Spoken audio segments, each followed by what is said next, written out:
Ce n'est pas encore Tipar.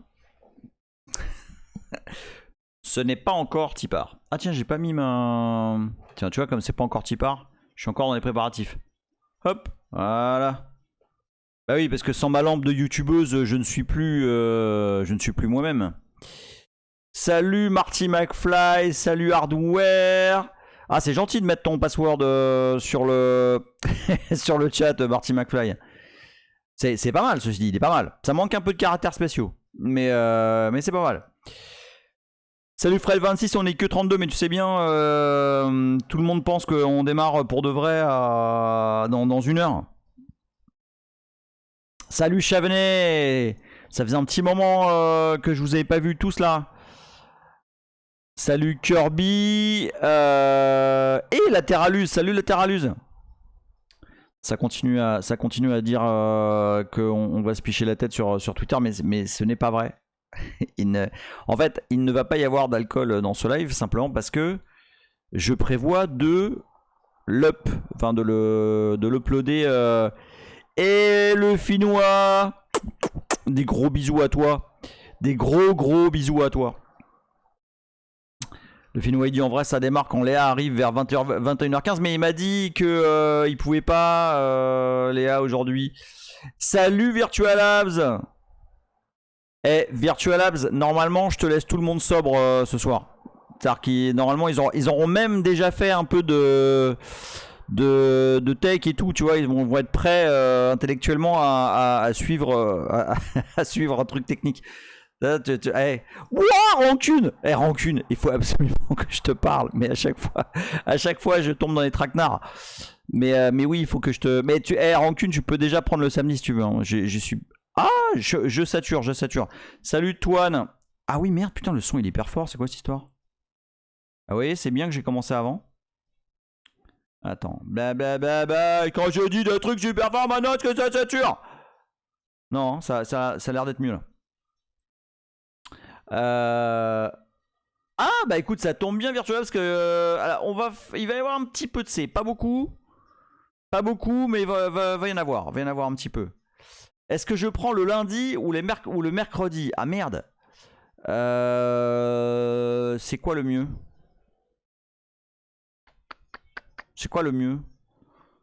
C'est le lundi ou le mercredi? Parce que dans les deux cas, ça fait 2 jours d'affilée. Toine qui fait essai 1, 2, 3, mais je ne dirai pas le dernier mot. Mercredi, c'est mieux? Et le truc, c'est que ça fait 2 jours de suite. Je sais pas. Faut que j'y pense. Mais ouais, entre les deux, ce serait le mercredi le mieux, ouais. Alors regardez bien, je vais picoler de l'eau. Parce que c'est de l'eau, ça. Je prends des bouteilles en plastique dur exprès pour Boulette. Parce qu'elle aime bien les défoncer. Merci Chavenet qui s'est sub pour le 8e mois. Merci à toi, des gros bisous. Non, je vous jure que c'est de l'eau. Oh, est-ce qu'on voit? Attends. Est-ce que ça dit quelque part? Agua, je sais pas quoi. Tiens, agua mineral natural, tiens, rien. Regarde ça. Bon, après vous allez me dire, je mets ce que je veux dedans, certes. Vas-y là. Comment elles font les youtubeuses là pour Ah tiens, voilà, hop. Voilà. Après, effectivement, vous me direz, je mets ce que je veux dedans, mais non, mais c'est de l'eau, je vous jure. Comment on est? Oh, mais 20h32, mais ça y est, c'est Tipar, mais c'est Tipar pour de vrai. Salut, tu veux voir mon geek? Hype Train? Ah non, Hype Train incoming. Mais attendez, mais calmez-vous. On a rien démarré. Rien. Salut 0x5642. Vous savez qu'il y a des nicks compliqués que maintenant je dis comme ça, juste parce que voilà, c'est des habitués et puis ça me sort comme ça, tu vois. Je vais vous montrer une relique. Qui a complètement sa place dans le live de ce soir. Salut Hack74. Non seulement ça a sa place, mais en plus ce avec quoi on va jouer ce soir. Salut Fred Praca. Des bisous à toi, ça faisait longtemps qu'on t'avait pas vu. Bon après en même temps ça fait longtemps que j'ai pas streamé. Salut Lozark. Ace9 qui s'est sub pour le 17ème mois. Putain, vous êtes trop beau, vous êtes trop beau. Des gros bisous à tous. Salut Dilapide. J'ai perdu personne là, parce que j'ai l'impression qu'il y a plein de monde qui arrive depuis quelques minutes là. Tu vois mon geek, je t'ai fait des bisous hein. Pour le 27ème mois, tu vois mon geek. 27ème mois le sub. Des gros bisous. Alors, oui, je vous montre une relique, littéralement une relique. Alors je sais plus où, je l'ai topé dans un... Sur un magasin, un truc en ligne, un magasin en ligne. Si ça vous intéresse, je vous dirai où. Attention, regardez bien. Regardez bien.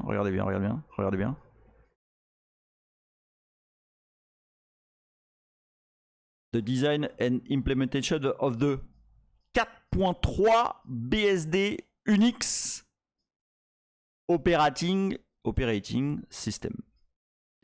C'est même pas le 4.4, c'est le 4.3.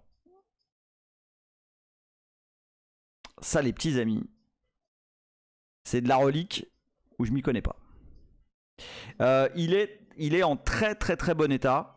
Les pages sont évidemment un peu jaunes parce que il date un peu. Hein. Attends, je vais vous dire de quand il date. Je veux pas trop l'ouvrir parce qu'il est vraiment en excellent état. Donc c'est que des gens, que des légendes hein, qui ont écrit ça. Alors attends, bouge pas. Ça date de 89, copyright 1989. Ça claque ou pas?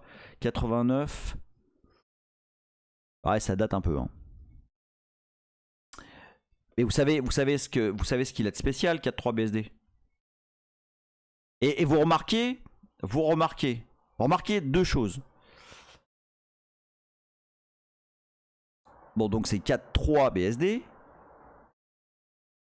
Salut Rabbit, bienvenue à toi. Salut Snoop. Donc déjà le Beastie, effectivement. Et oui, absolument, Chavenet, c'est ça qu'il a de spécial 4.3 BSD. C'est que 4.3 BSD, c'est l'arrivée de TCP/IP. Et c'est effectivement à ce moment-là qu'ils essayaient d'éviter le procès. Et remarquez un truc. Parce que dans les éditions suivantes, il y a écrit The Design and Implementation, et je parle pas des derniers Design and Implementation of the FreeBSD Operating System, je parle le tout dernier de Berkeley, c'était The Design and Implementation of the 4.4 BSD Operating System. Ça disait pas 4.3 BSD Unix, hein, avec le petit copyright qui est là. Et à l'intérieur, il y a, il n'y a pas de, enfin si, ça parle de différence, mais on sent l'affiliation qui est très nette et qui est pas coupée comme dans les bouquins suivants. Donc je suis très content de l'avoir parce que c'est juste beau d'avoir ça. Bon, après à l'intérieur c'est chouette aussi, hein. Mais j'ai peur de l'ouvrir parce que comme il est quand même assez vieux, tu vois. Oh, y a des...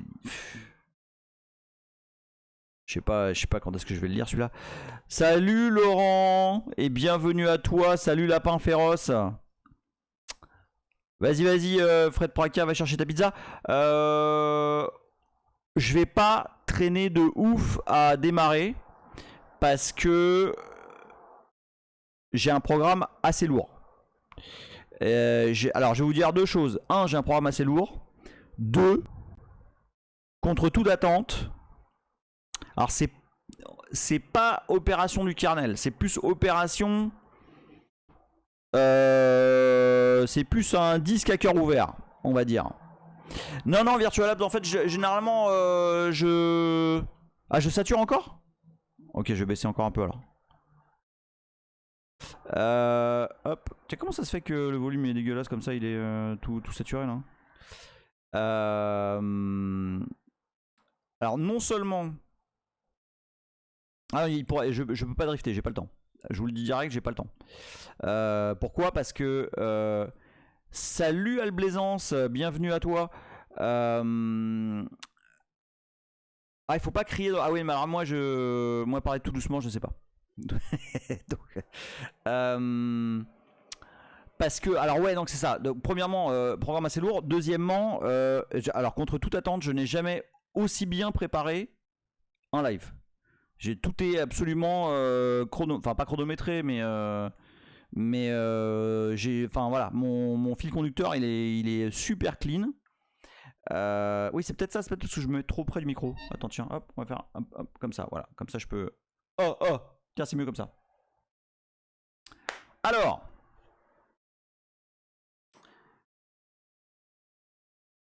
Tout ceci, ce qu'on va faire aujourd'hui, prend sa racine il y a quelques mois. Vous vous souvenez, ou vous vous souvenez peut-être pas, ça devait être vers février ou mars ou un truc comme ça, un moment où je n'allais pas très bien. On a fait une dissection de noyaux pour faire booter un kernel NetBSD en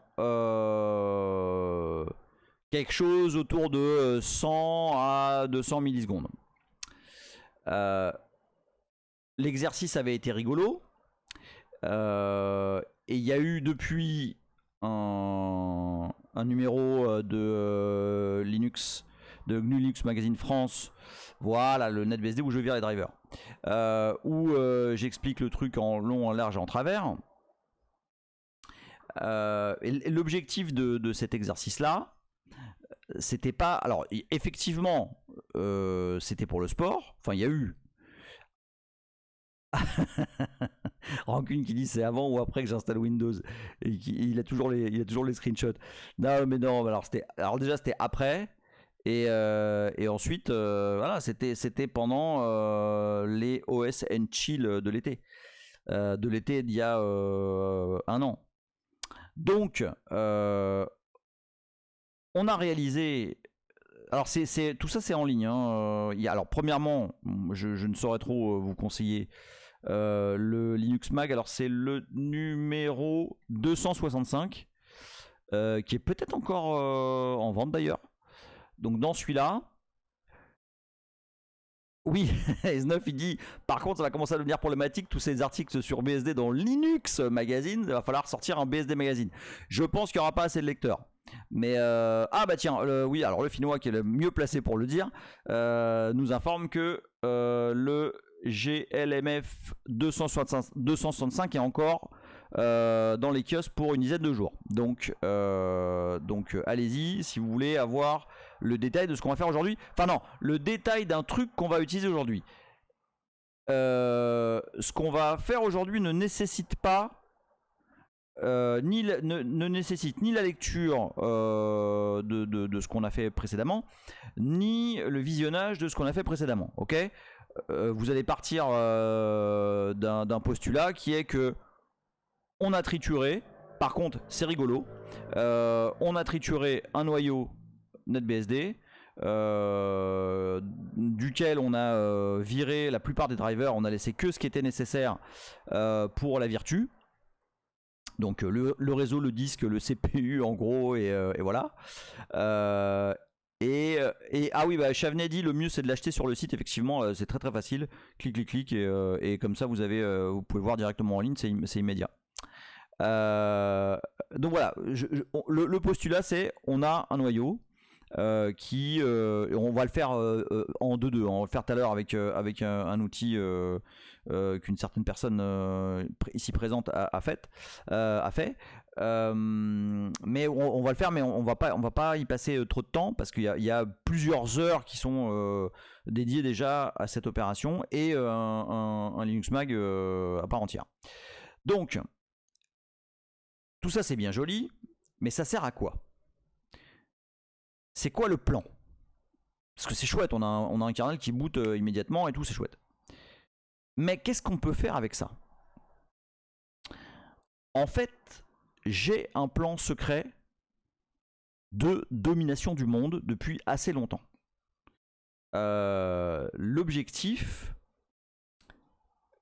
le nom du projet, c'est Small BSD, Small SMOL.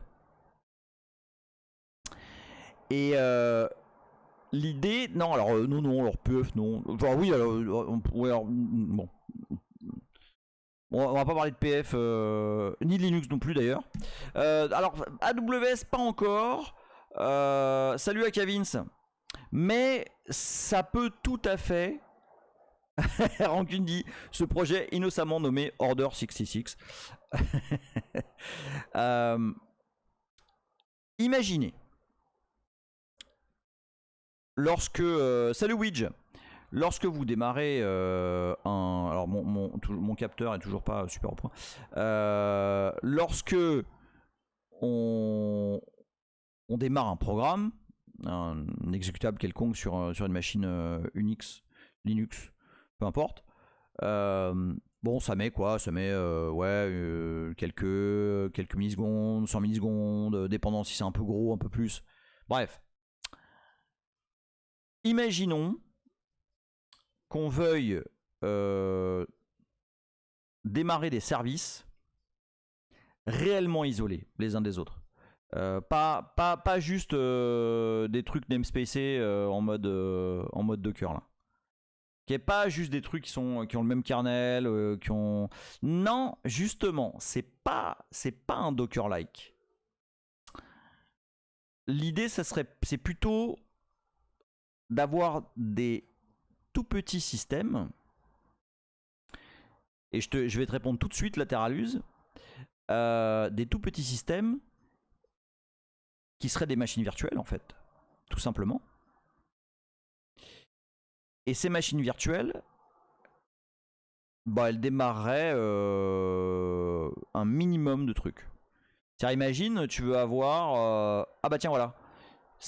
Donc le Finnois vient de donner l'article, c'est GLMF 265, Small BSD, un système Unix de 7 mégaoctets qui démarre en moins d'une seconde. Alors en fait, dans l'article, j'ai réussi à faire que la dernière partie du titre. la première partie du titre, c'est celle qui va apparaître dans le Linux pratique, duquel j'écris l'article, duquel ce live est le spoiler. Voilà, ou en tout cas la prequel. Oui, alors voilà, l'idée c'est exactement ce que tu dis, S9. Docker c'est bien gentil, mais ok, je refais Lateralus, attends. Docker c'est bien gentil, mais à la fin des containers, c'est rien de plus que des trucs namespacés, c'est-à-dire des environnements qui voient pas leurs potes, mais c'est complètement non, ça drifte pas dans les articles. Non, c'est pas que j'ai drifté, c'est que c'était un peu trop long. Voilà, donc je me suis arrêté parce que sinon je faisais voilà. Donc non, j'ai juste la partie kernel, mais la partie user space arrive justement. Donc je la refais. Toine qui dit c'est un peu comme une distro Linux ultra light mais mieux foutu. Alors est-ce qu'on peut parler de distro? Je sais pas. On est vraiment sur une logique de j'ai un kernel qui va démarrer un truc. T'imagines, tu démarres ta VM NetBSD et en fait t'appuies sur entrée et ça va lancer Nginx. Alors, les premières expériences qu'on va faire, c'est avec init. Mais rien n'empêcherait de ne pas avoir init. Alors non, on n'aura pas, non. Non, il n'y aura pas de système D dans notre expérience. Hein. Salut Christophe. Et donc, Lateralus, est-ce que tu me suis là? C'est-à-dire que l'idée, tu vois, imagine, t'as une machine là chez toi, un host, par exemple Linux, là, en l'occurrence je vais utiliser QEMU, et tu veux lancer des services qui vont répondre, je sais pas, sur le HTTP, HTTPS, mail, machin. Salut MJRay. Sauf qu'au lieu d'avoir ces services Bon, déjà qui tourne sur le host, où c'est maintenant c'est plutôt une mauvaise idée parce que ça donne. C'est quoi qui est pas jeune comme expression?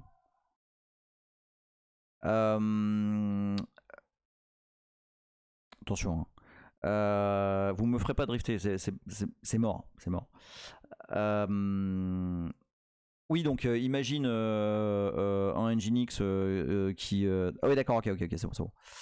J'ai vite fait backlog avec les yeux là.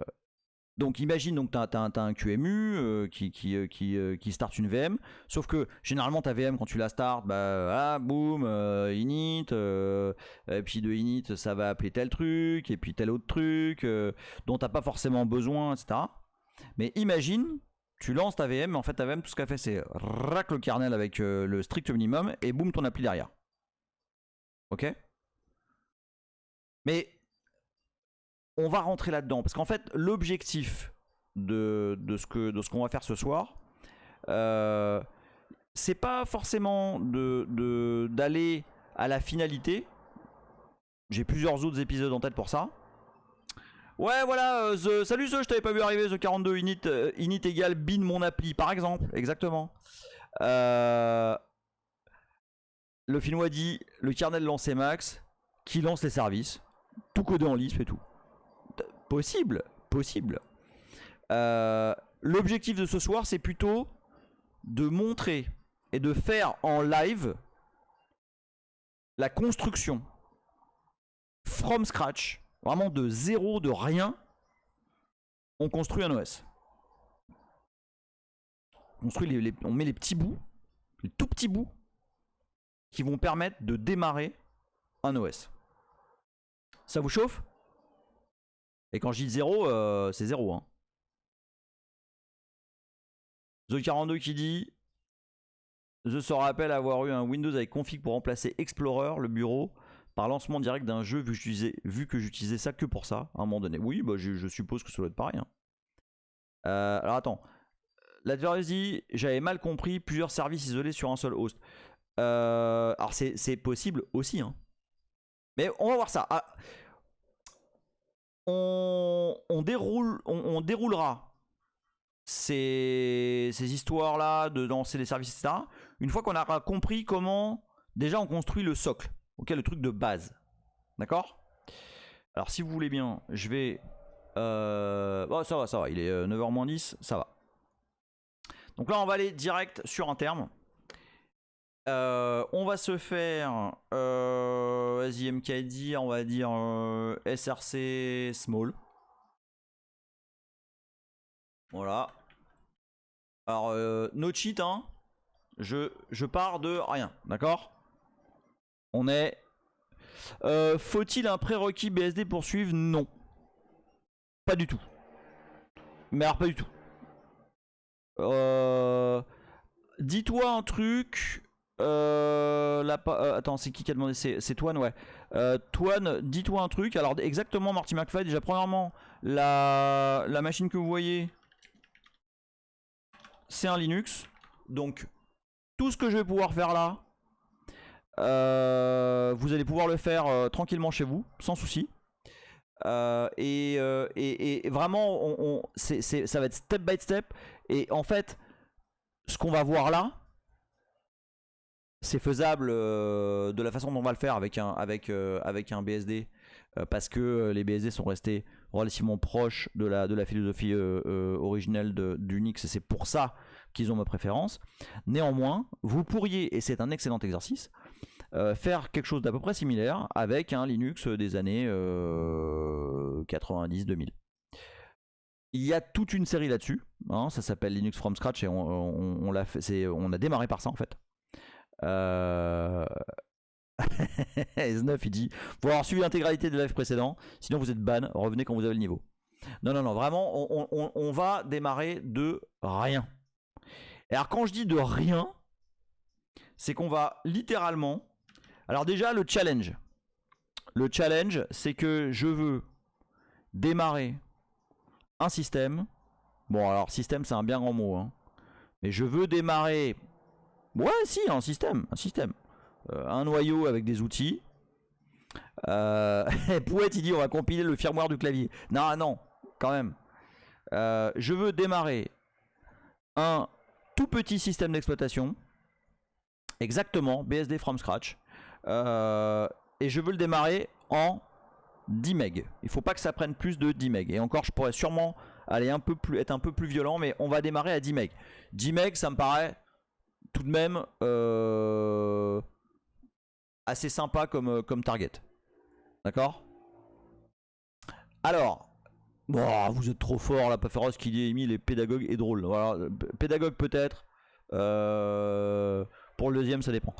Et comme j'ai rien bu là, sur le deuxième, je suis pas sûr. Alors, donc, pour faire, donc le premier truc qu'on va faire, c'est, vous connaissez la commande DD? Est-ce qu'il y en a là dans l'assemblée qui savent pas ce que ça fait DD?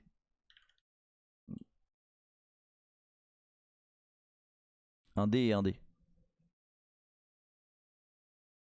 S'il y en a qui savent pas, vous le dites, il n'y a pas de soucis. Il n'y a pas de soucis. Salut Inks, je t'avais pas vu. Non, ça c'est DF Inks. DD en fait, ça permet en fait c'est un truc pour manipuler des fichiers. Pour faire court. Salut Electroad. DD ça permet par exemple de prendre une source. Donc là je vais prendre le périphérique /dev/0.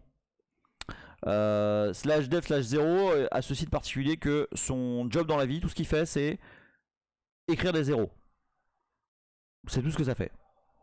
Et donc en fait je vais prendre en source /dev/0 et je vais écrire un fichier donc OF qui va s'appeler disque.img. D'accord? Et DD en fait, oui ça écrase très bien une partition Windows, ça écrase très bien n'importe quoi d'ailleurs. Hein, DD c'est très très fort pour ça. Alors là je pourrais faire OF égale /dev/sda, OF égale fichier toto, peu importe, ça écrase absolument n'importe quoi. Et alors ce que je vais dire c'est que je veux un block size de 1 méga. J'écris extrêmement mal au clavier quand je suis en live parce qu'il y a le fil du micro qui est en plein milieu. Voilà, juste... Et donc un count de 10 pour faire 10 fois 1 meg. D'accord? Ce qui va nous faire très logiquement 10 meg. D'accord? Voilà. Donc là, j'ai fait un fichier qui fait 10 meg. Et si je fais, je sais pas, xxd de disk.img pipe head -20, voilà. Vous voyez que dans ce fichier, il y a absolument que des zéros. D'accord? Ah oui, déjà, faut être route pour niquer une partition, évidemment. Hein. Tout le monde suit jusque-là? Vous me dites, hein, parce que je veux. Là en l'occurrence, vraiment, l'objectif c'est de construire un truc de zéro et d'y aller vraiment step by step. Donc le Finnois dit techniquement un DD IF urandom OF égale dev SDA peut te donner un super OS. Il y a une probabilité non nulle, absolument. En essayant 1 million de fois, on peut peut-être obtenir NetBSD. Donc on est d'accord? Donc ce truc là, disque.img, ça va être la base. Ça va être mon disque en fait. Attends, S9 dit. C'est ça le problème quand tu mets un OF égale une partition, justement, tu le fais en route et tu t'aperçois juste après avoir lancé la commande que tu as mis la mauvaise partie. La mauvaise part. Donc, ce disque-là. Alors, ce disque.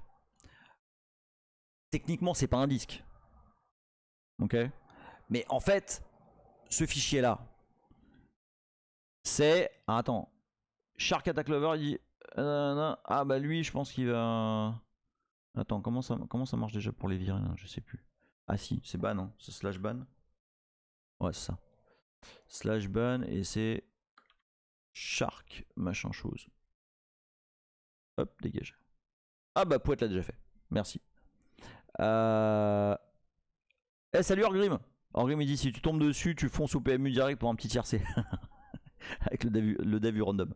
Donc, techniquement, ça, ce fichier-là, c'est rien de plus que des octets qui suivent. D'accord? Donc, techniquement, ça peut parfaitement faire office de disque. D'accord? Alors, du coup, si ça peut faire office de disque, je peux probablement... Ah, tu tapes certainement plus vite que moi. Oui, ça, c'est sûr et certain. Puisque ça peut faire office de disque, on peut certainement y coller un file system. Oui ou non? Alors, Phaléon, alors oui, on pourrait effectivement... Tiens, je vais baisser un peu le son là de la ZIC, parce que j'ai l'impression que ça tabasse un peu fort là. Tiens, hop, voilà. Alors, tu n'as pas tort. Alors absolument, Fred26, MKFS. On fait, ouais, une sorte de Pico BSD, ouais, c'est un truc comme ça. Mais en fait, on va le faire vraiment, toi, tu vas voir, on va le faire vraiment à la pince à épiler. Un par un truc par un. Alors oui, donc, juste pour répondre à Phaléon, le truc c'est que je veux pas de partition de boot, je veux pas de MBR, je veux pas, tu vois, je veux pas perdre tout ce temps-là. En fait, l'objectif du travail qu'on a fait sur le kernel NetBSD qu'on a réduit à un boot de 200 ms, c'est justement pour se passer de toute la phase bootloader machin et de bim lancer le kernel et qui derrière lance autre chose. D'accord? Donc on va pas installer le bootloader là sur ce disque. Là on y va vraiment en mode brutal. Donc ce fichier là, qui n'est rien de plus qu'une suite de bytes, je peux absolument coller un file system dessus. D'accord? Bah oui, non, sans BIOS. Non, là on va, ça va être. T'étais peut-être pas là quand j'ai dit, hein, Fred26, mais on va démarrer ça avec QEMU. Hein. QEMU avec accélération hardware. Mais c'est une machine virtuelle en fait qu'on va faire. Hein. Tiens, justement. C'est une très bonne... c'est pas un drift, parce que j'avais parfaitement prévu de dire ça. S'il y a des trucs pendant ce live, pendant l'explication là que je suis en train de donner, où vous voudriez qu'il y ait plus de choses, c'est pas assez clair, on aimerait bien que ça drift sur tel sujet, etc. Dites-le. Angun disait pas un drift, c'est un arc narratif, et c'est absolument vrai. Si vous voulez que dans l'article que je suis en train d'écrire pour Linux Pratique, qui va globalement expliquer ça, mais en détail, qu'il y ait plus de détails sur tel ou tel sujet, dites-le, puis moi je l'ajoute dans l'article. Un article de 858 pages. Alors non, ça va pour l'instant. Je pense que je suis pas mal. Je pense que je suis à la moitié de ce que je fais d'habitude, ce qui est bien. Mais par contre, il y a un cliffhanger à la fin. Forcément. Donc, je peux utiliser un MKFS quelconque sur ce disque. Hein, on va appeler ça un disque à partir de maintenant. Hein. C'est un fichier, mais on va appeler ça un disque. Donc, là, vous allez me dire, bah ouais, mais il n'y a pas de MKFS FFS sous Linux. Ou en tout cas pas qui est capable de supporter ce dont on a besoin. Alors c'est vrai, putain, c'est trop fort le son. Voilà. Alors c'est vrai, mais NetBSD est parfaitement capable de booter sur une partition extended to. C'est pas beau ça? Donc ça veut dire que depuis mon Linux, je vais pouvoir créer un disque qui va être formaté en extended to, mais qui va pouvoir faire démarrer une machine virtuelle NetBSD. Moi, je trouve ça classe. Voilà. Après, c'est comme vous voulez, mais moi je trouve ça classe. Le seul truc, c'est que donc NetBSD supporte Extended2, arrive à monter des partitions EXT2, EXT3, EXT4, etc. Par contre, ne supporte pas les features modernes. Pour ça, on va faire. Alors attends, c'est MKE2FS. MKE2FS. Donc on va faire -O, none. Ok, on veut pas d'option spéciale à passer au MKFS. Et puis on va faire MKE2FS de notre petit disque là qu'on vient de créer, de 10 MB. Okay, voilà, boum boum. Alors comme ça fait 10 MB, c'est assez rapide. Salut Mortalius FR. Voilà, donc là en gros ce qu'on a fait, c'est on a créé un file system. On a claqué un file system. Pourquoi on fait pas de l'UFS2? Parce que Linux n'a pas de MKFS UFS2. Ou il y en a un en. Comment ça s'appelle? En Fuse ou un truc comme ça. Il me semble. Hein. Mais je crois que c'était une tannée. Et en fait, je veux rendre ça simple.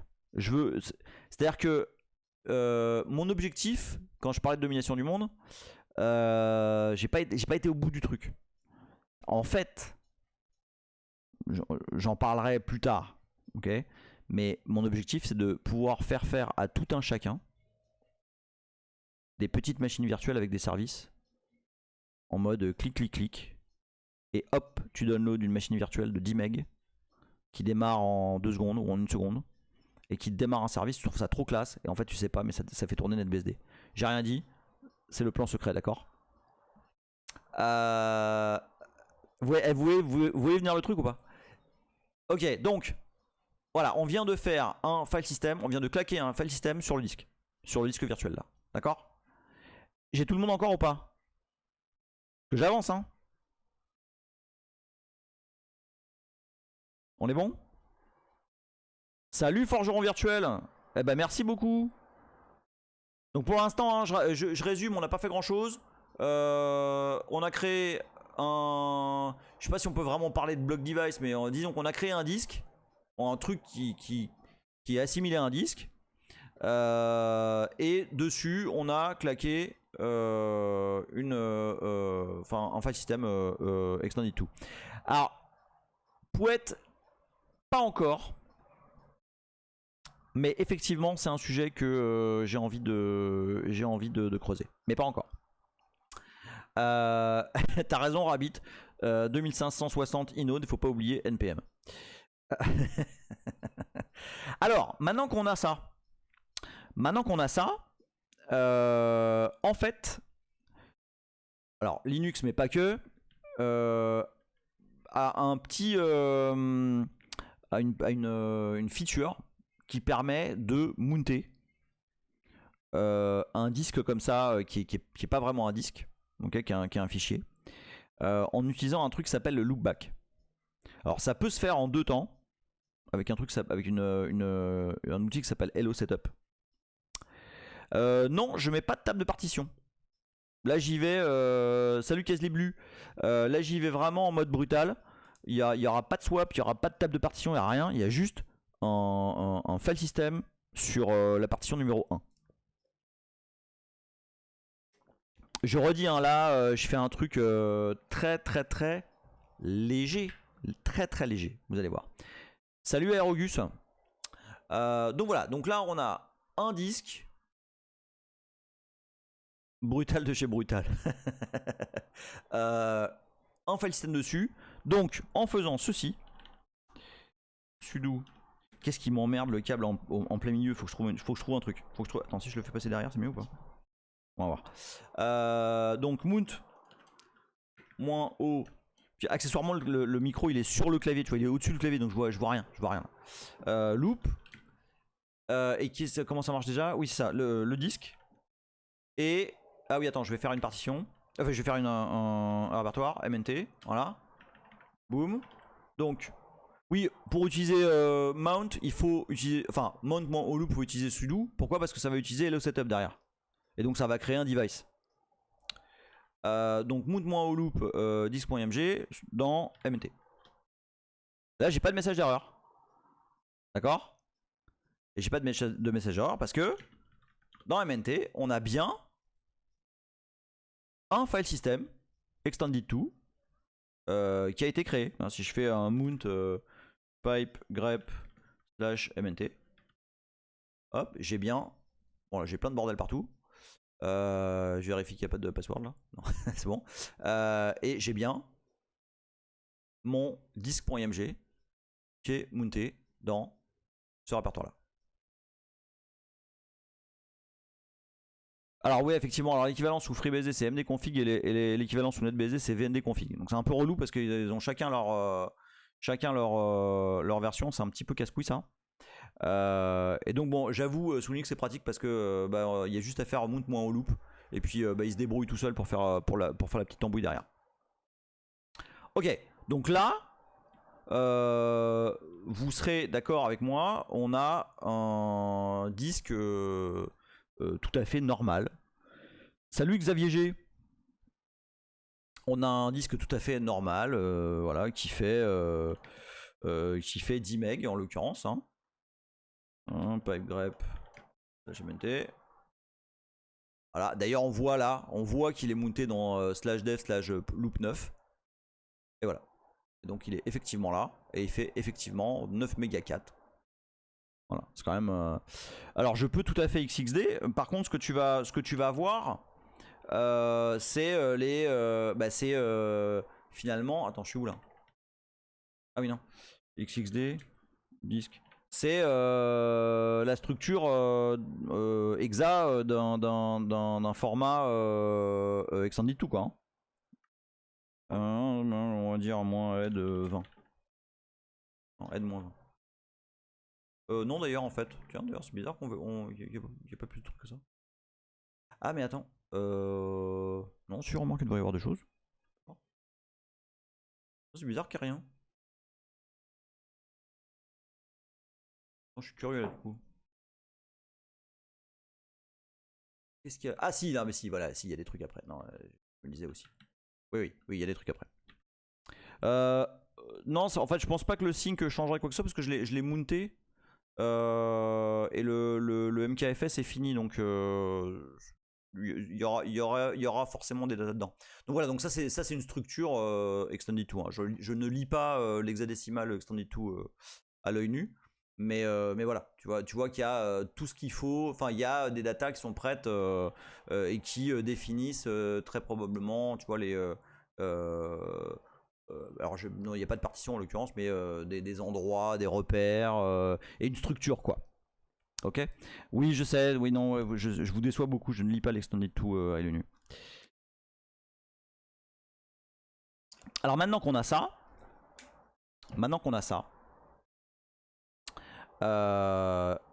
On va pouvoir commencer à mettre des trucs dedans. Alors là, on a un disque. D'accord ? Il nous faut du contenu dans ce disque. Le répertoire Lost and Found, c'est un truc historique sous. Est-ce qu'il y a ça sous... Non, on n'a pas ça dans BSD. C'est là où tu vas retrouver typiquement s'il y a des erreurs dans ton file system quand tu bootes. Il y a Lost and Found en UFS? Je me rappelle plus. Tu peux voir?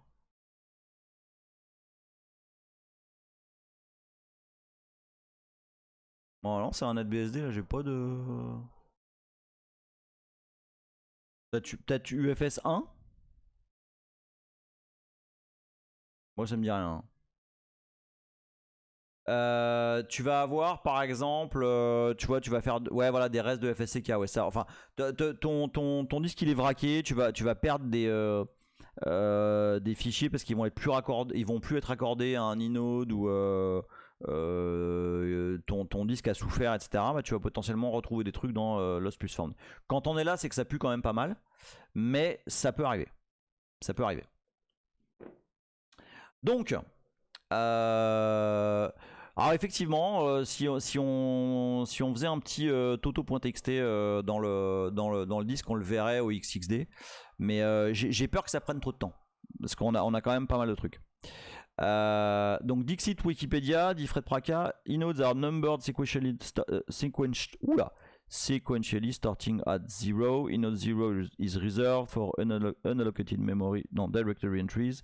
And 1 was the inode of the bad block file in historical Unix versions, followed by the inode for the root directory, which is always inode 2, and the inode for the lost plus found directory, which is the inode 3. Ok, bah voilà, je ne savais pas, et c'est très très intéressant ça. Je me le note dans un coin parce que c'est rigolo ça. Ça c'est pas mal ça. Ok, donc ce que je veux dans ce file system, c'est... Non, j'ai pas craché assez de disques UFS. Et Pouet dit inode start at 0, exactement. Ça ne pourrait pas démarrer ailleurs. Ce que je veux dans ce disque, c'est des outils minimaux. Ok, vraiment le minimal du minimal. J'ai un disque de 10 MB. C'est vraiment pas beaucoup. Sous Linux, c'est ce qu'on ferait. Sous Linux, on utiliserait un outil que vous connaissez tous probablement et que vous avez tous probablement déjà utilisé d'une façon ou d'une autre, volontairement ou involontairement. Allez, vous savez quand même. Voilà, exactement, Marty McFly. BusyBox. On connaît tous BusyBox. Le principe, c'est que c'est un outil le plus souvent compilé statiquement avec plein d'outils bundlés dedans. Et fonction de l'argv de 0, fonction de comment il est appelé, il va exécuter telle ou telle fonction ou programme qui est shippé avec BusyBox. Il y en a qui connaissent pas BusyBox, le principe là dans l'assemblée. C'est très très cool, hein, BusyBox.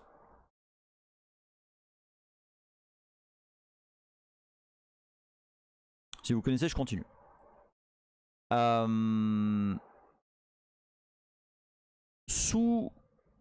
Dans NetBSD,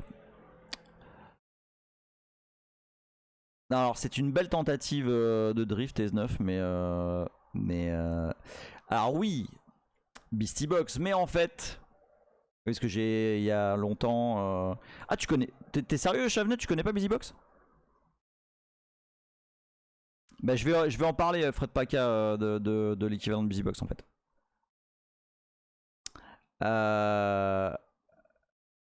Et ben en fait, BusyBox, alors en quelques mots, et là ce que je vais vous présenter c'est pareil. C'est un. Tiens, bon, on va les voir vite fait. Du coup, ça veut dire qu'il faudra peut-être que je fasse. Que je parle un peu plus de cette partie-là dans l'article. Alors attends. Je pense que c'est busybox.net. Il me semble. Hein. Ouais, ça. Bah tiens, deuxième article, Life Without System D. J'aime bien ce genre. Donc BusyBox, c'est un outil qui... Alors c'est pas OpenWRT, mais OpenWRT utilise BusyBox. En fait, c'est un outil qui regroupe... C'est un gros binaire qui regroupe tous les outils classiques. ls, ifconfig, df, du, enfin tout ce que tu peux imaginer dont tu as besoin dans un Unix de base. Ok ? Enfin, un Linux de base. Et tout ça est compilé statiquement. Et fonction, je sais plus si les IP, peut-être ouais. Fonction de comment tu l'appelles, et ben ça va exécuter le programme que tu as envie d'exécuter. Par exemple, tu vas faire, et oui effectivement Pouet c'est le binaire préféré des Tipiac. Par exemple, si tu fais un ln-s de BusyBox vers ls, et que du coup tu fais ls, bah ça va appeler la fonction ls de BusyBox. Et S9 dit en gros tu prends la philosophie Unix, tu pisses dessus et ça va pour ça. Oui mais bon c'est un cas particulier. Mais oui je suis d'accord avec toi, on est loin du one thing well done. Sous NetBSD on a un truc qui est très similaire. On a un répertoire Attends, j'enlève juste Firefox, voilà. On a un répertoire qui m'a souvent sauvé les miches, qui s'appelle /rescue. Tiens, d'ailleurs, on va virer ça, voilà. Et en fait, /rescue, c'est à peu près la même chose que BusyBox. Tout est un lien vers... Merde, il est où? Ah, ça. Vers Crochet, qui est test. Et en fait, Crochet pèse 7 MB. Salut Xobrajn, bonsoir, désolé pour le retour, mince, j'arrive au secours. Tu es en mode rescue? Non, non, non, non, je suis pas en mode rescue, je présente le mode rescue. Tiens, Toybox, je connaissais pas ça. Et en fait, c'est pas pareil, à ceci près, qu'au lieu d'être un truc... Vous savez, dans BSD Unix, et je dis bien BSD Unix, depuis la nuit des temps, quand les gens qui travaillent dans les systèmes BSD font un truc, à chaque fois, ils pensent à des trucs auxquels tu n'aurais pas pensé. Et au lieu d'avoir fait un outil à la BusyBox où tu vas bundler des trucs que tu vas choisir et y aller à la pince à épiler là aussi pour dire moi je veux ifconfig, moi je veux tel truc. En fait, ils ont fait un outil qui s'appelle CrunchGen,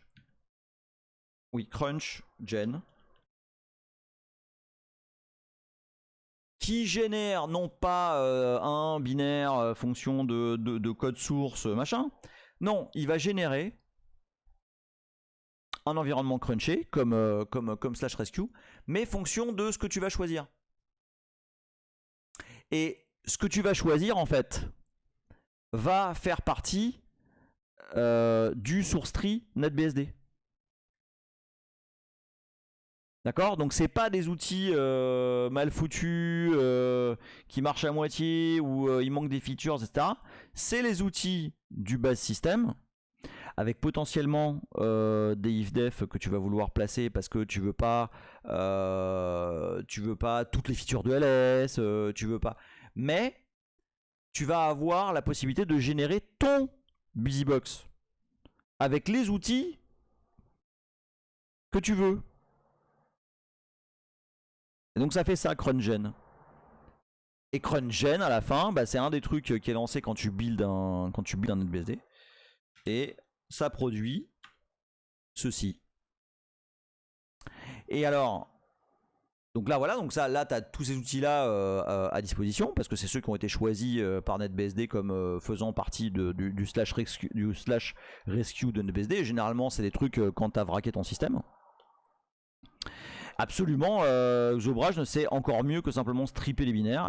Là c'est vraiment, on est un step plus loin.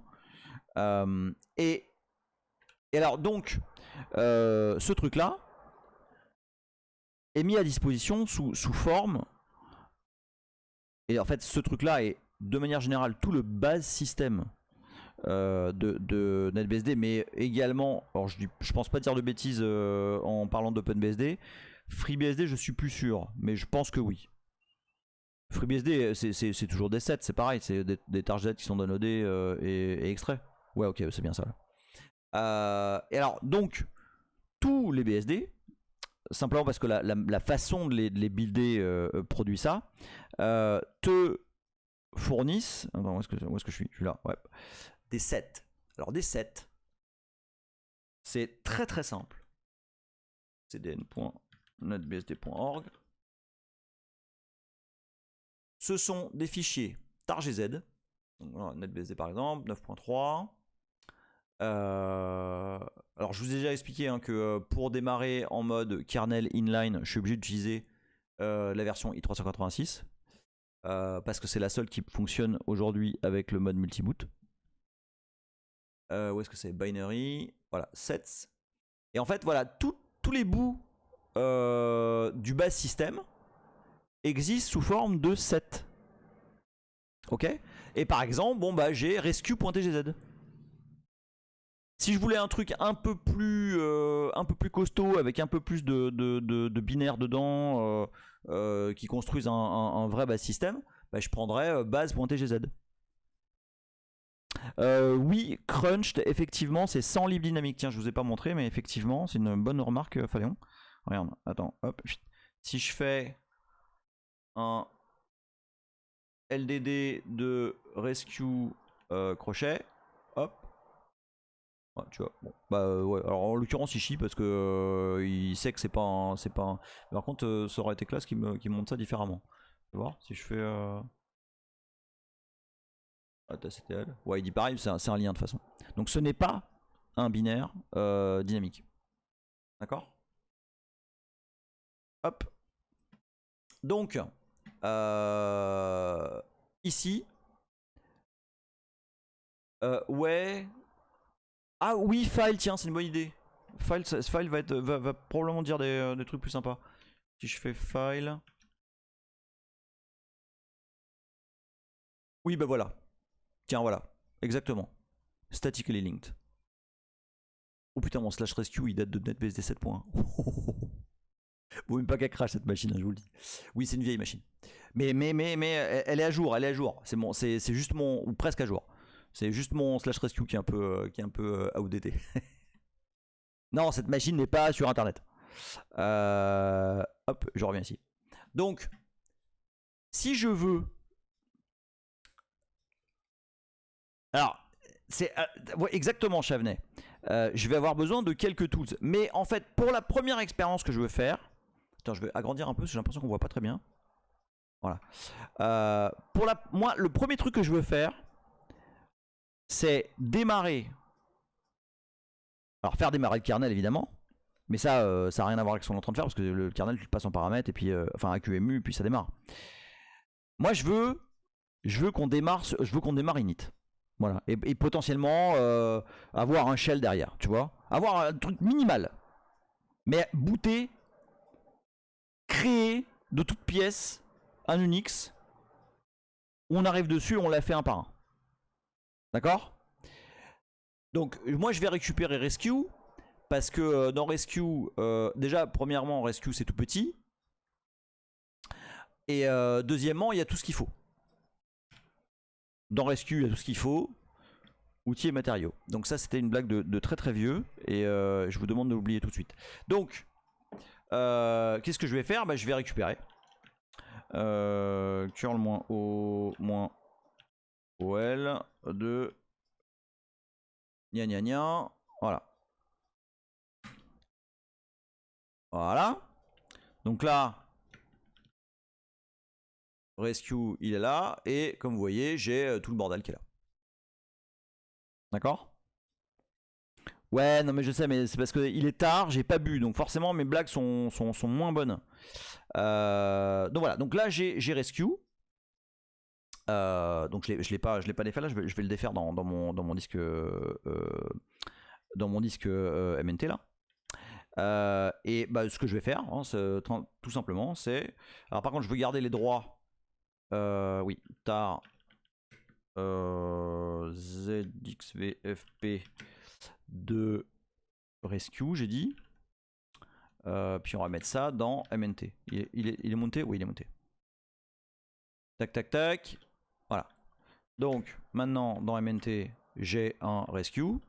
Alors vous allez me dire, tiens, comment ça se fait qu'il y a un ETC? Parce qu'en fait, chaque set. Attends, il y a une question là? Non, j'arrive. Hein. Chaque set vient avec un fichier qui décrit ce qu'il y a dans le set.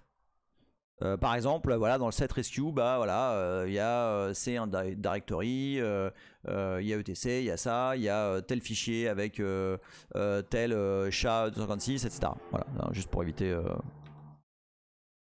Alors, Shobi qui dit si j'ai pas compris toute cette stack, il est impossible. Ah, alors, c'est pas que c'est impossible, c'est possible, mais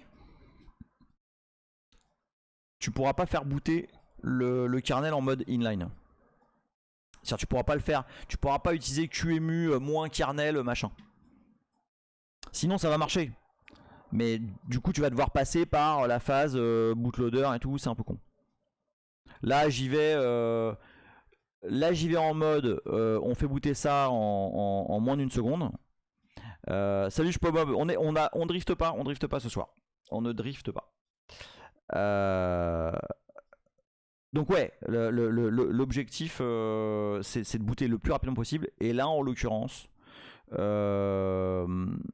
booter le plus rapidement possible, on évite de passer par le bootloader. Et pour avoir la possibilité de faire QEMU plop plop moins kernel, le kernel qu'on veut booter. Ah, tu veux revoir la commande tar? Tiens. Voilà. Donc l'important c'est le P hein, pour garder les permissions de rescue, même si là on s'en fout un peu parce qu'on va démarrer, on va booter en route. Which dit NetBSD est peut-être resté en TarGZ car il supporte plus d'architecture que FreeBSD. Avec XZ ça prendrait plus de temps, c'est vrai. Sur les plateformes plus anciennes, tu as tout à fait raison, Widge. Tu as tout à fait raison. Donc voilà, donc là j'ai rescue. Bon.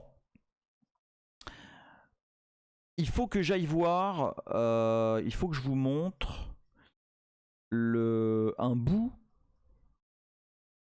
du code source de la fonction init du noyau. Pour que vous voyez un truc. Alors attends, je l'ai noté. Il est où? Il est là. Voilà.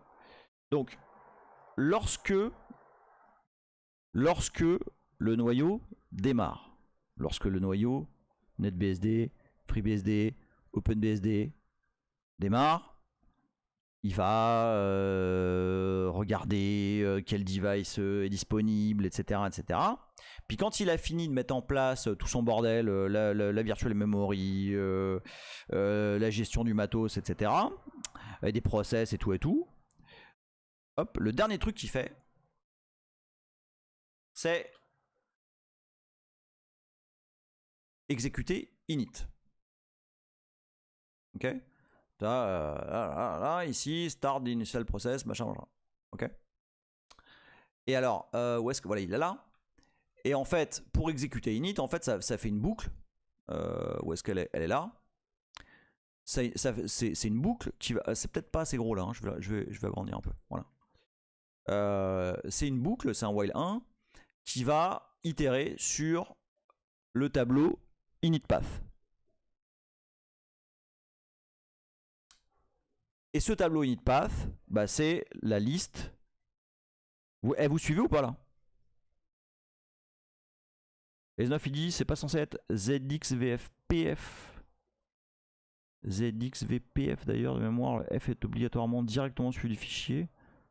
Alors je t'avoue, j'ai toujours utilisé ça comme ça, dis non. Ok, donc tout le monde suit. Ok, d'accord. Donc ici, en fait, juste avant la boucle qui va itérer sur cette variable-là, sur ce tableau-là, en fait, on a la liste. C'est quand même assez beau, quoi. On a la liste de tous les chemins qui vont être testés comme possible init. D'accord? Et on voit bien que une des possibilités, celle-là, il pourrait y avoir comme commentaire à côté. Bon, t'as tout vraqué, donc on va essayer de démarrer un truc dans slash rescue espèce de tocard. Ça m'est arrivé.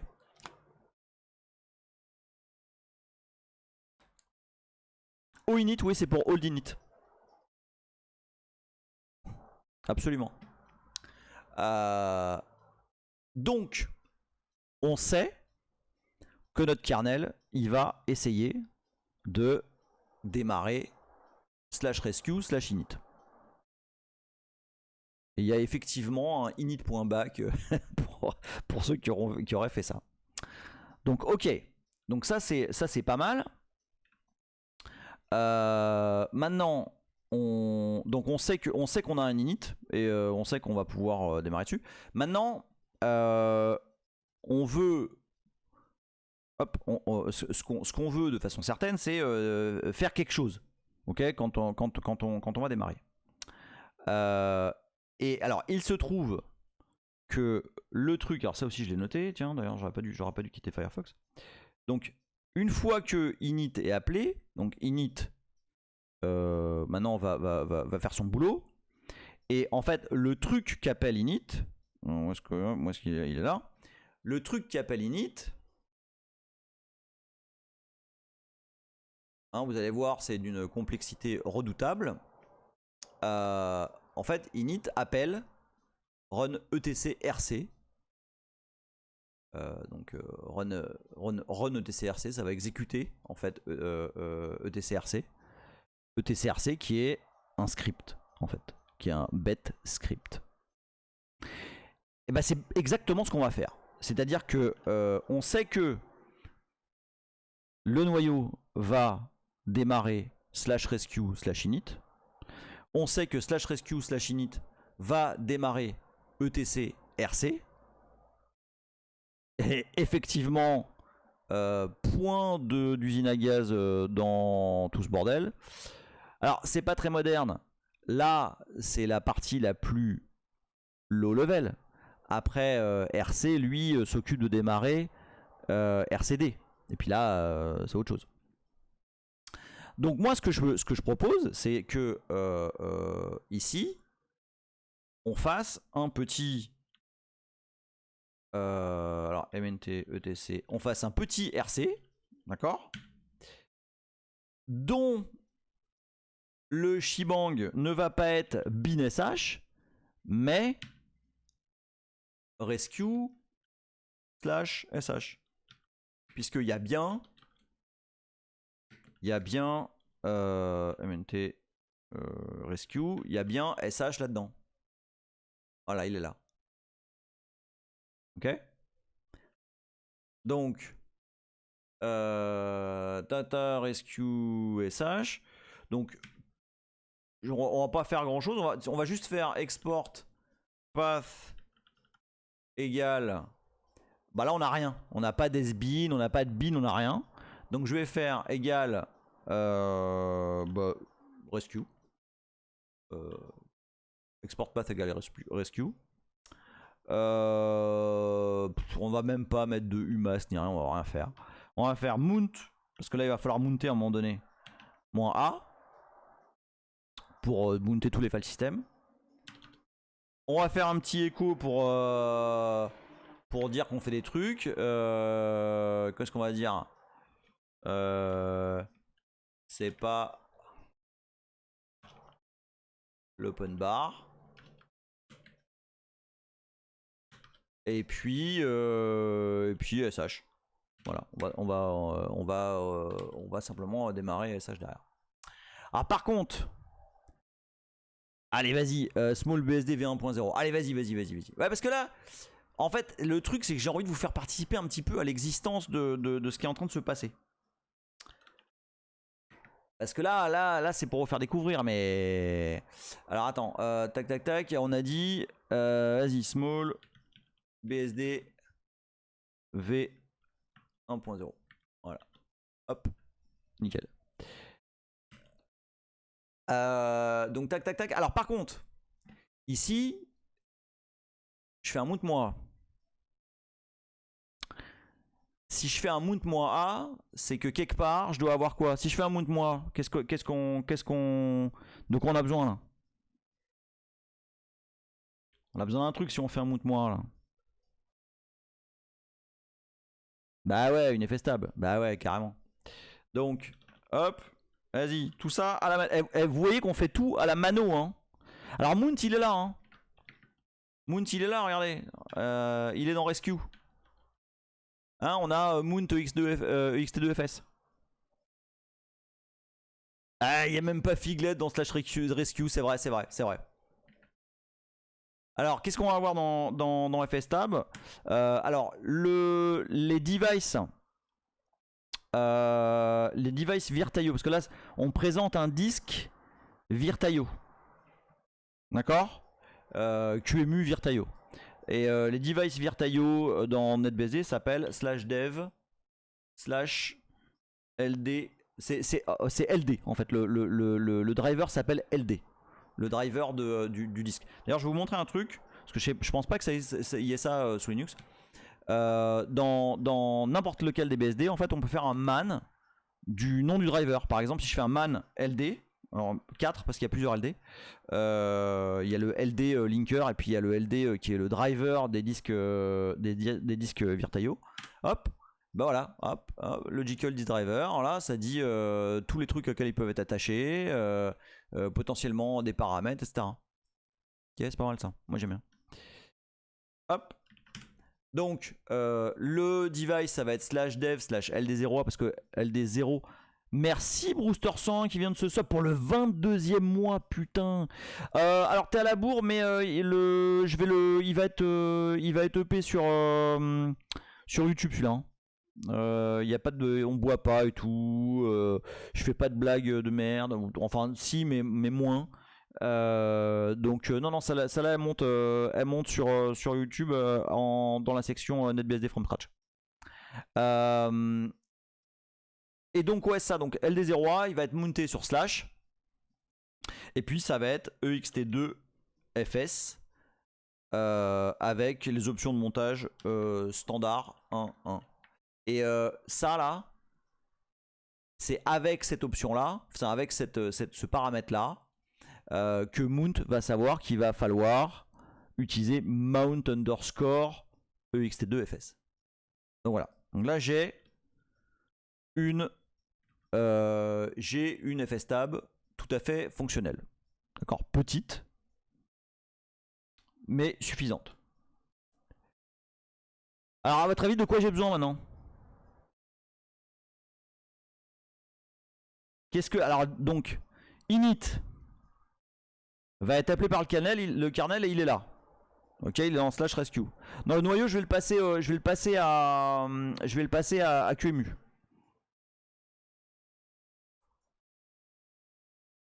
J'ai le shell, il est là aussi. Salut Synix, pardon, je t'avais pas vu tout à l'heure. Ah, Lateralus qui suit, merci. Heureusement qu'il y a Lateralus qui suit, hein. Évidemment, il y a besoin des devs, enfin des devices, enfin des périphériques. Voilà. Exactement, Snoop. Les blocs device que tu mets dans la fstab. Tout à fait. Alors, là, voyons voir, parce que je regarde l'heure en même temps, et même sans drifter, ça va vite. Bon, première chose, évidemment, on va faire un répertoire dev.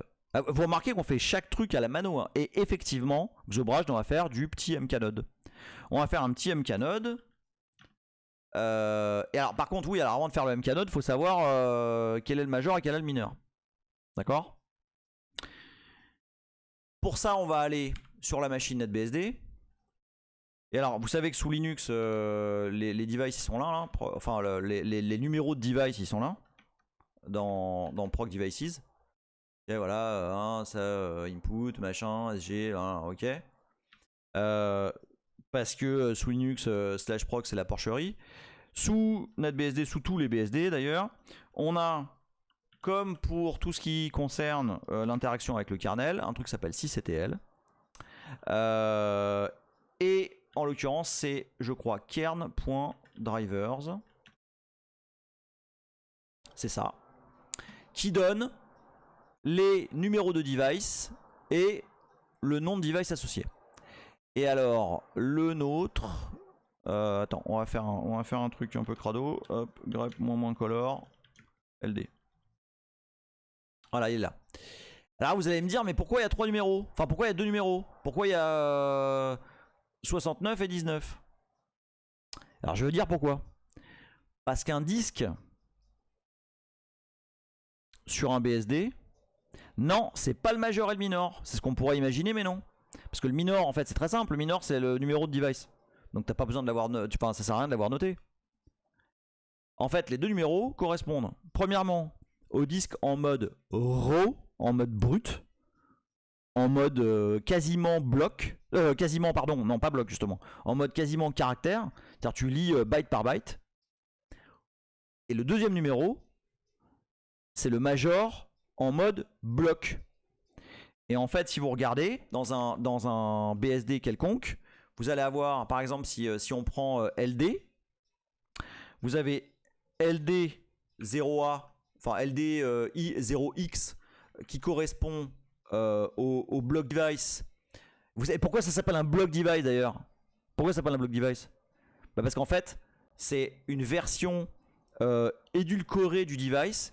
C'est une version préparée en bloc. Et typiquement, généralement, là, sur les disques durs, c'est des blocs de 512 bytes. Et puis, tu as une couche du kernel qui facilite l'accès aux données de ce bloc device. Mais en fait, on peut aussi accéder à ce même device en mode RAW, en mettant un R devant. R LD0A, c'est le même device, mais en mode brut. En mode j'accède byte par byte. D'accord? Alors il faut bien savoir ce qu'on fait quand on utilise ça.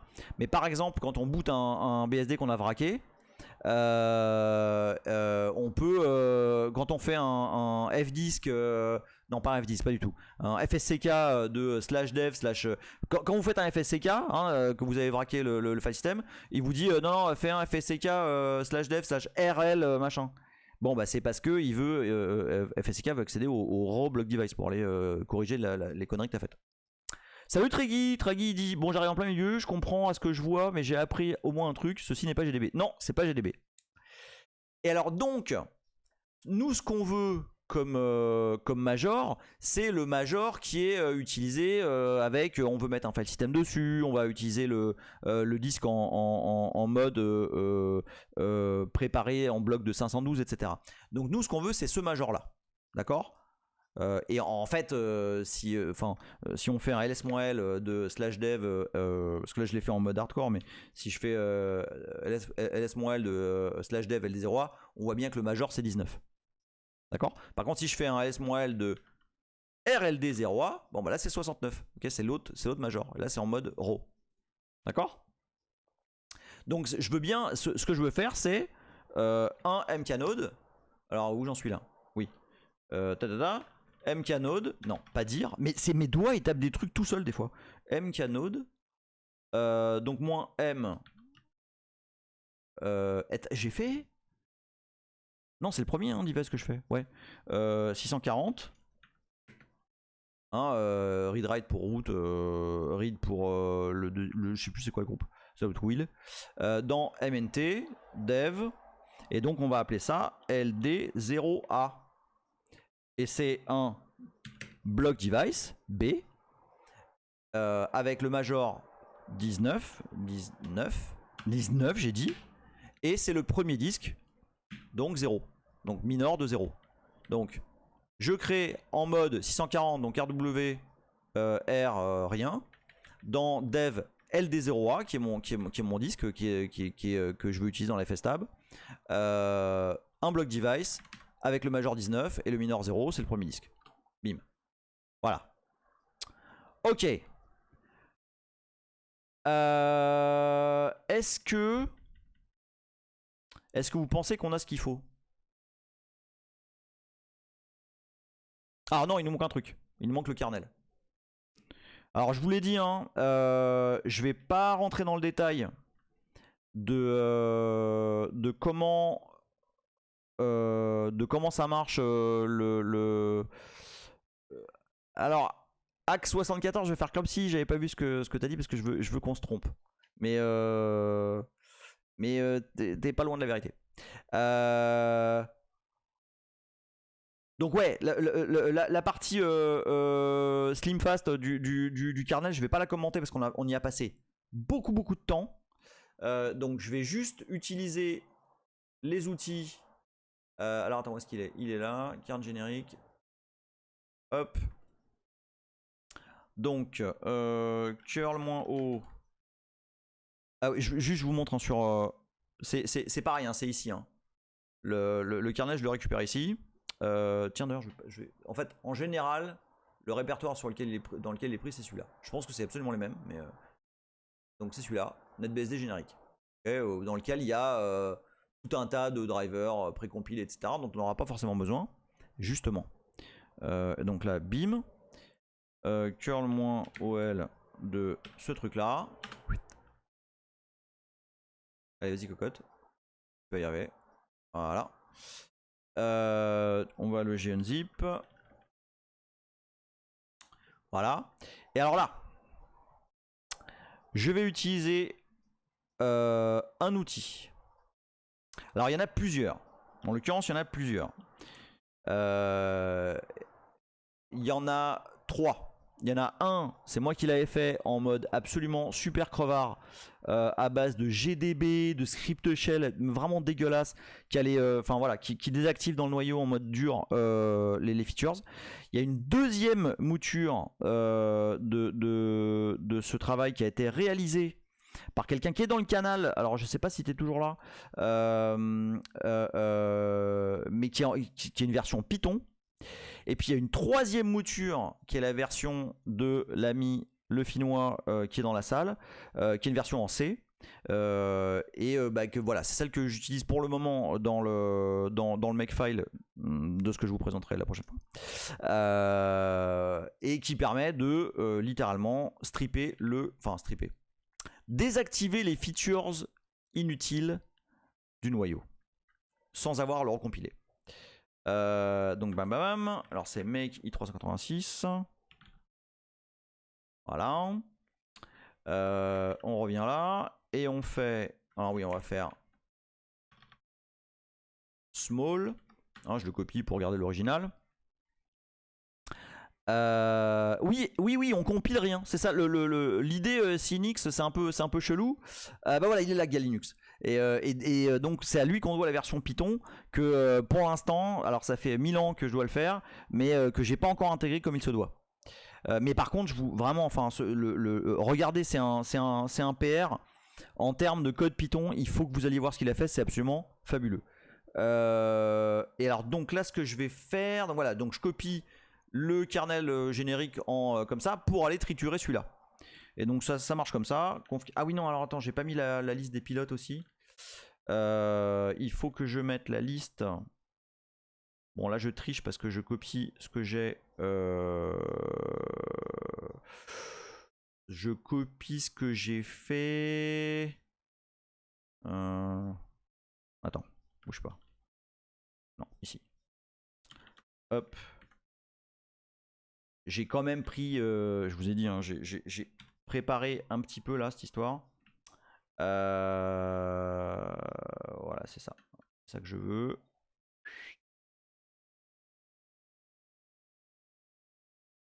Ah putain, c'est relou ça. Bon, ok, tu sais quoi, je vais la copier. Parce que je sais où elle est.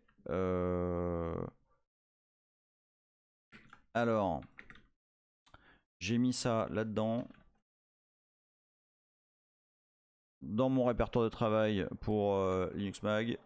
Tac, et c'est Virtaio.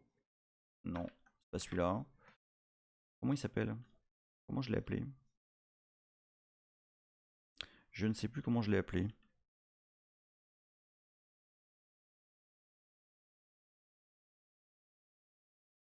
Ah non! Ah non, mais non, mais non. Mais oui, mais non. Je l'ai mis directement dans le source de mksmall.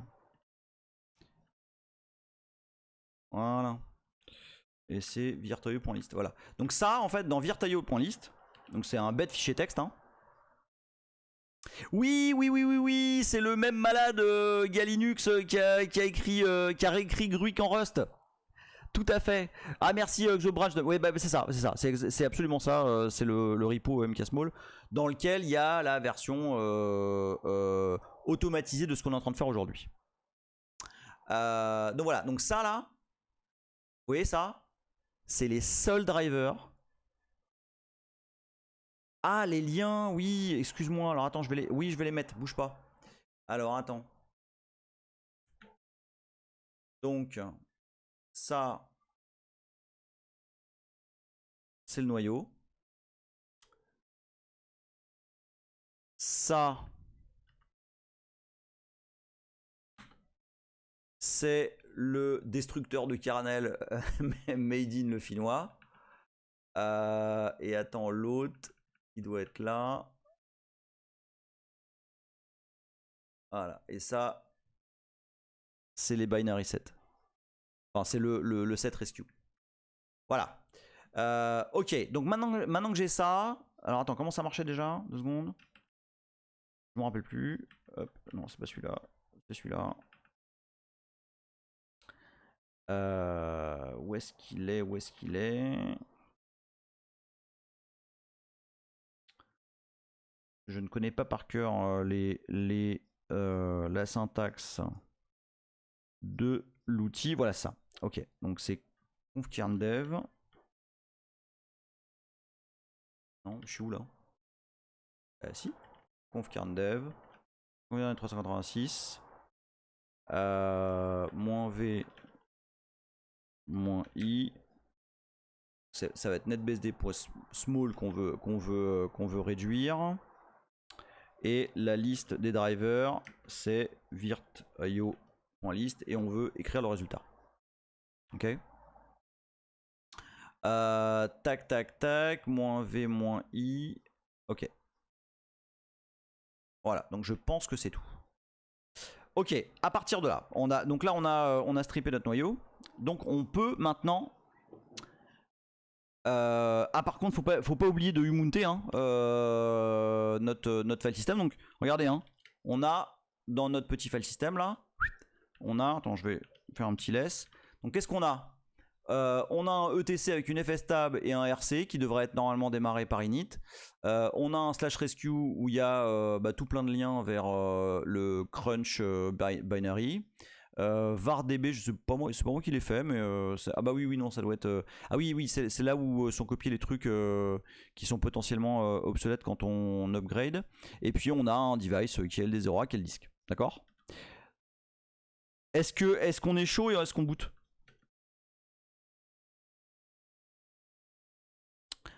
Est-ce qu'on est chaud et on boot? On y va?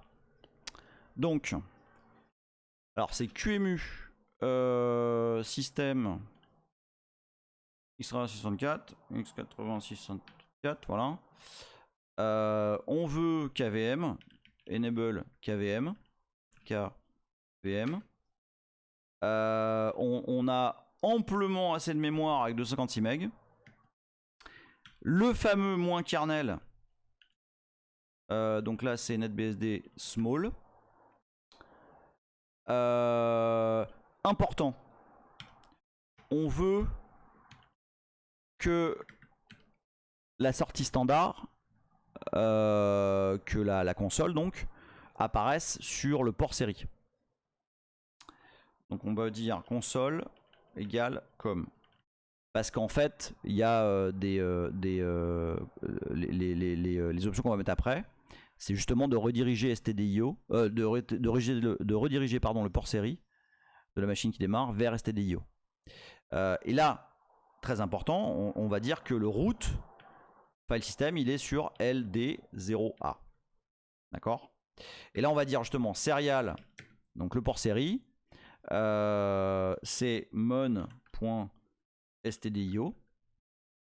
Donc ça, c'est pour dire que ça va sortir sur la sortie standard. Mais le mon qui est là, comme son nom ne l'indique absolument pas, ça va juste catcher le CTRL-C. Ouais, ça prend le premier port série, ouais.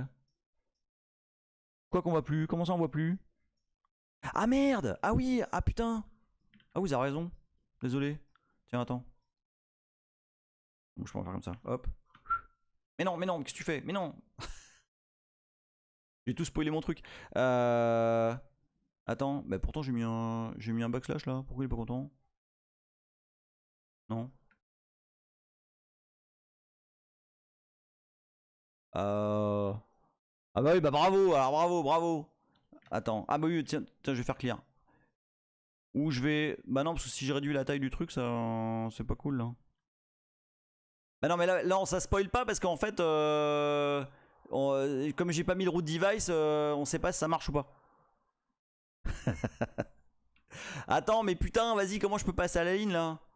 Je vais voir, attends, si je fais ça marche. Bah si, putain, si je fais ça marche. Pourquoi il me casse les couilles là? Ah, parce que je l'ai collé au append.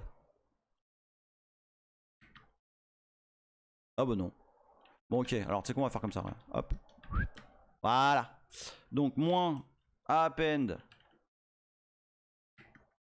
console égale com root égale LD0A moins serial. On a dit mon.stdio. Qu'est-ce qui manque? Ah oui, display none.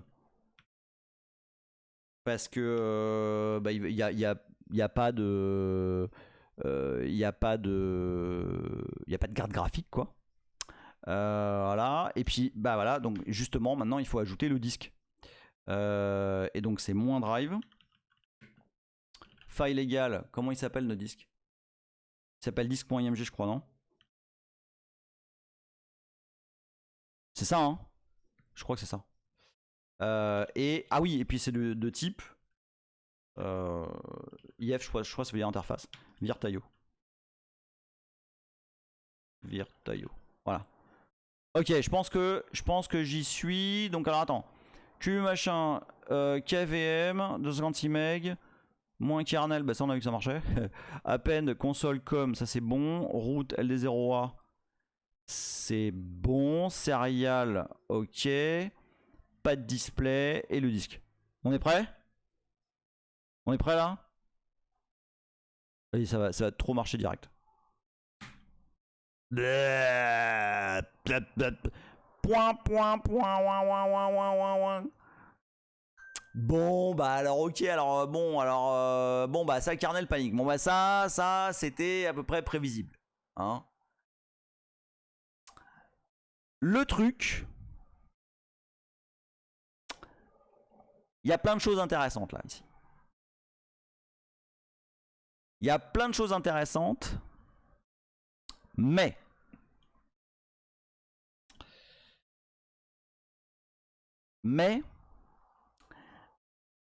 pour comprendre ces choses intéressantes, il va falloir aller voir du code.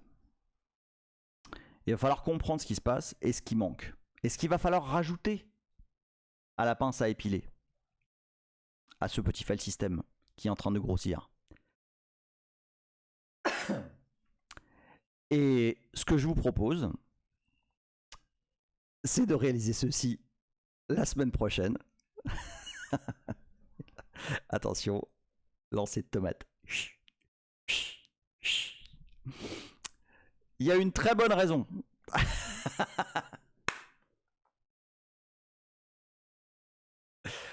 Il y a une très bonne raison à cela. J'avais prévenu qu'il allait avoir un cliffhanger. Hein. J'avais prévenu qu'il allait avoir un cliffhanger.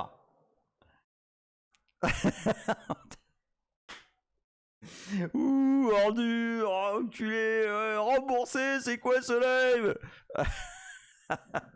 Fred Praca applaudit très fort. Non, parce que c'est rigolo ce qui arrive. C'est rigolo parce que ouais, c'est rigolo. Et je veux pas faire ça. Laurent qui dit Laurent il prend l'avion pour Valence avec une batte dans le sac. Remboursez nos invitations immédiatement. Non mais parce que non, je vous jure c'est rigolo.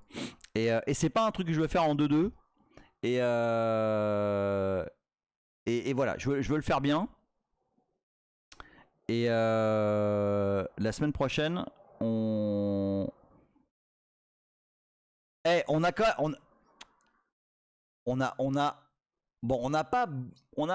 ça n'a pas réussi. D'accord. Merci le module. Ah, le module, il m'en veut pas. Hein. C'est ça pour le 7e mois. Fred Praquet, il se prend la gueule tout seul. Non mais non, on a quand même un peu réussi. On a. Attendez. Juste une chose.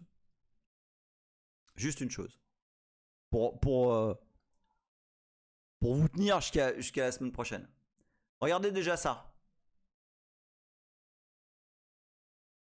Ça, on a réussi. Ok? Il n'y avait pas de SBIN init. Vous vous rappelez du tableau? Avec les init path? Bon bah regardez. Non mais c'est quand même beau ça. Regardez. Attends, est-ce que je l'ai toujours là? Non, il était là. Voilà. Non mais regardez comme c'est la classe. Juste une seconde. Regardez. Parce qu'il faut quand même se rendre compte. Regardez. Donc ça, c'est le code de init main du noyau. Regardez bien. Bim, premier. Parce que là on est sur du concret quoi. Sbin init. Bim. Sbin init. O init. Bim, O init. Etc. etc. etc. Jusqu'à essayer /rescue /init. Et finalement, on panique, mais on panique parce que init died. Et si vous voulez, vous creusez un peu la tête jusqu'à mardi prochain. Ici, il y a l'indice de pourquoi ça chie. Pourquoi j'ai support UART 16550? Aucune idée. Et franchement, s'il y a moyen de le virer, il y a peut-être moyen. Ouais. Ouais, je suis sûr qu'il y a même des trucs qui servent à rien encore. L'indice sur votre écran est ici.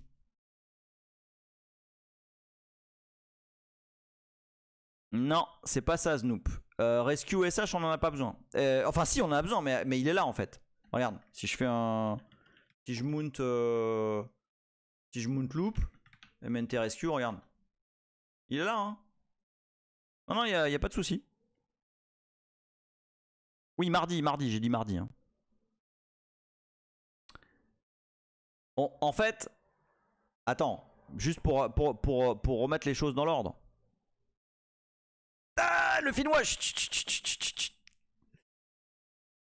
Voilà, on lit le code, et c'est exactement ce qu'on va faire mardi prochain.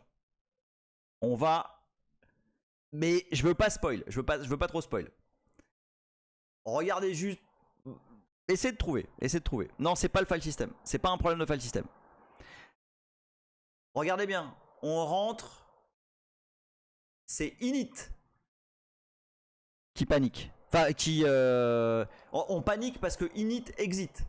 Et init exit avec un signal 11. Je ne donnerai pas la réponse. Mais la réponse, elle est dans le fait que init exit avec un signal 11. J'ai tout dit. Je peux pas en dire plus. Voilà. Bon, les petits lutinos. Je sais qu'on n'a pas bu, mais moi j'ai bien rigolé quand même. Et maintenant, on va aller. Signal 11, c'est comme Order 66, oui, c'est un peu ça. Non, c'est pas. Je vous laisserai voir. C'est l'init NetBSD, absolument. Je vous. Je peux m'avoir dit, c'est fou comme on dirait qu'Emile a une vie ces derniers temps, il est pressé. Oui. Merci 0x5642, merci à tous ceux qui ont suivi le truc, c'était très cool. Je pensais pas qu'on serait aussi nombreux pour faire ça, mais ça m'a bien fait kiffer. Merci. Oh Azel, je t'avais pas vu. Des bisous Azel. Lateralus qui dit c'était génial, vivement la suite. Bah, merci beaucoup, merci à vous. Merci Yannick pour ce que t'as fait. Tu vois mon geek, des gros bisous. Et puis je vous envoie chez Virtual Labs. Des très gros bisous à tous. On va raider Virtual Labs de ce pas. Ce n'est pas une segmentation fault. J'ai bien dit que c'est un exit avec le signal 11 et je n'en dirai pas plus. À la semaine prochaine. Raid Virtual Labs. Virtual Labs, voilà, avec un T. Allez, c'est y part. On raid dans 8 secondes.